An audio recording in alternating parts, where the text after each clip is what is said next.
میں بھی کبھو کسوں کا سر پرغرور تھا۔ ایک انسان کی زندگی میں اس کے اطوار ٹھاٹھ باٹھ، غرور، تکبر اور پھر اس کے نام و نشان کا خاک میں مل جانا، اور پھر اس کی جگہ پر اس جیسے کسی اور بے خبر کا اکڑ اور غرور سے چلنا۔ زندگی کی بے ثباتی، عارضی پن اور بے مہر ہونے کا ایسا بیان، اور اس قدر ثقیل بیان، اور اپنے معنی میں بالکل مکمل بیان، سینکڑوں صفحات کے مضمون میں بھی نہیں سما سکتا۔ سامعین، اگر آپ اس شعر اور غزل کے دیگر اشعار کی تشریح میں دلچسپی رکھتے ہیں تو آئی بٹن اور ڈسکرپشن میں لنک موجود ہے، آپ ضرور جا کر سنیے۔ خیر، بات کافی لمبی ہو گئی۔ سامعین، جو ہمیں پہلی بار سن رہے ہیں ان سے گزارش ہے کہ چینل کو لازمی سبسکرائب کر دیں تاکہ ہماری آنے والی تشریحات کی ویڈیوز آپ تک پر وقت پہنچ سکیں۔ چلتے ہیں اگلے شعر کی تشریح کی جانب۔ قفس اداس ہے یارو، صبا سے کچھ تو کہو، کہیں تو بہرے خدا آج ذکر یار چلے۔ پہلے شعر کی تشریح میں عرض کی جا چکی ہے کہ یہ غزل فیض نے زندان میں قید کے دوران کہی ہے۔ قید کے دوران وہ اپنے محبوب سے اداس ہیں۔ ان کا محبوب وہی ان کے وطن کے اچھے حالات آ جانے کا خیال ہے۔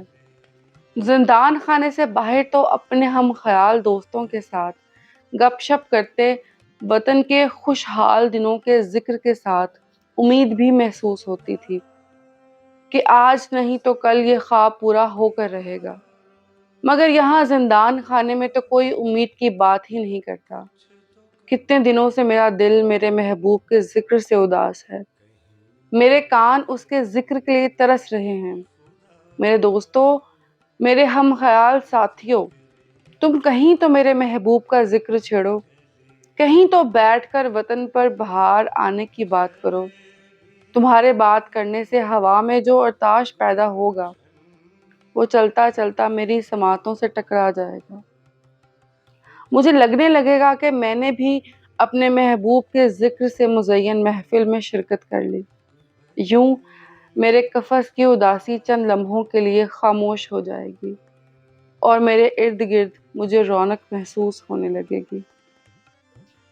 کبھی تو صبح تیرے کنجے لب سے ہو آغاز، کبھی تو شب سر کاکل سے مشک بار چلے۔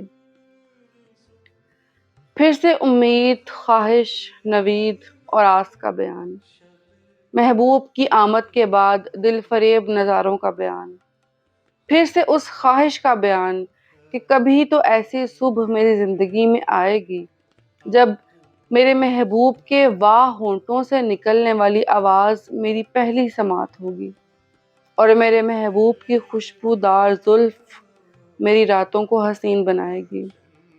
سامعین، میں دوبارہ واضح کرنا چاہوں گی کہ یہ محبوب کے ہونٹوں کا واہ ہونا، صبح کا آغاز ہونا، محبوب کی خوشبودار زلفیں، یہ سب کسی انسانی محبوب کے وصل اور ملاپ کا بیان نہیں ہے۔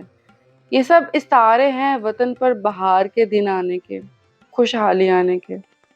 جس طرح سے احمد ندیم قاسمی کی بڑی مشہور نظم ہے کہ خدا کرے میری ارض پاک پہ اترے وہ فصل گل جسے اندیشہ زوال نہ ہو، یہاں جو پھول کھلے وہ کھلا رہے برسوں، یہاں خزاں کو گزرنے کی بھی مجال نہ ہو۔ خدا کرے میرے ایک بھی ہم وطن کے لیے حیات جرم نہ ہو، زندگی وبال نہ ہو۔ بڑا ہے دل کا رشتہ یہ دل غریب سہی، تمہارے نام پہ آئیں گے غم گسار چلے۔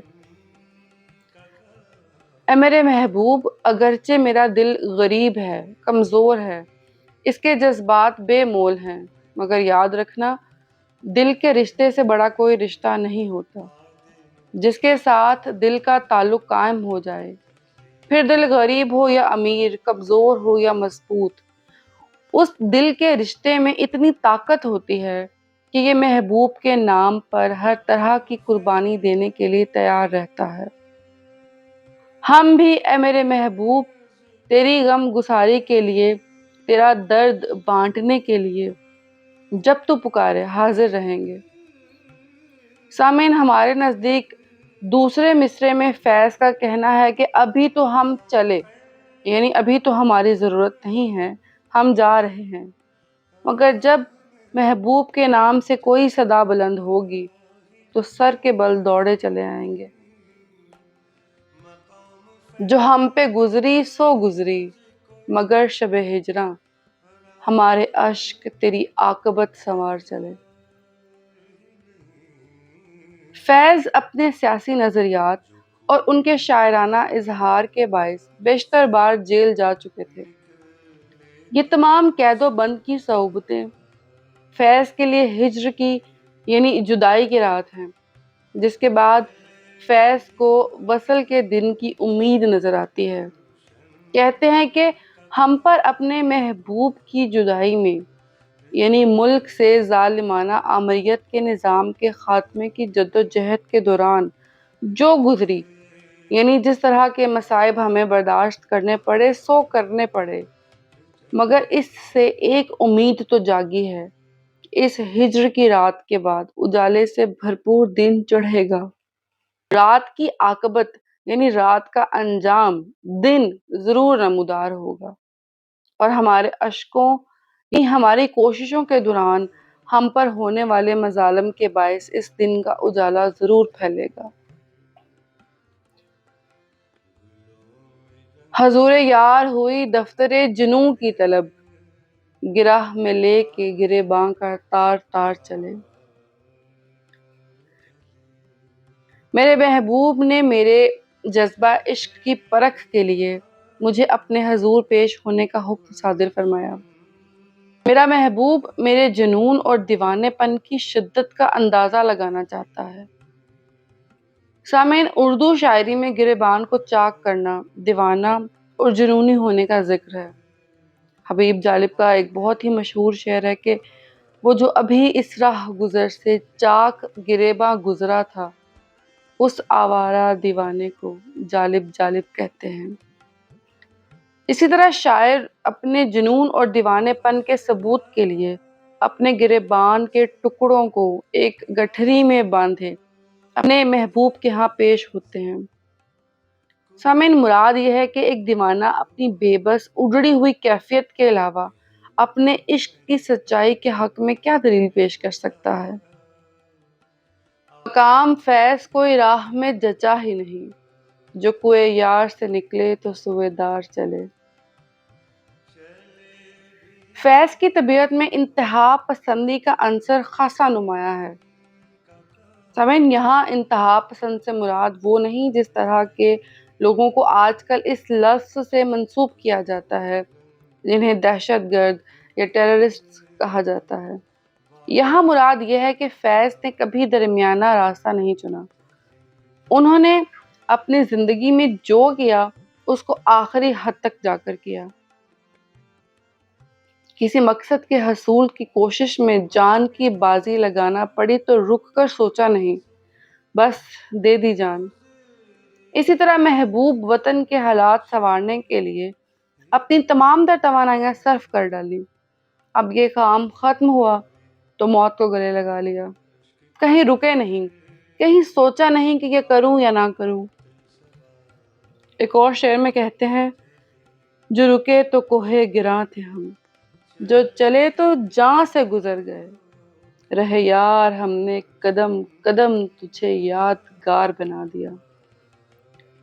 اس غزل کی مکمل تشریح کا لنک آئی بٹن میں موجود ہے۔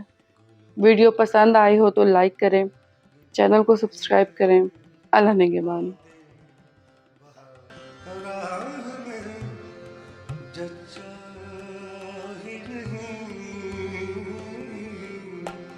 مقام فیض کوئی راہ میں جچا ہی نہیں، جو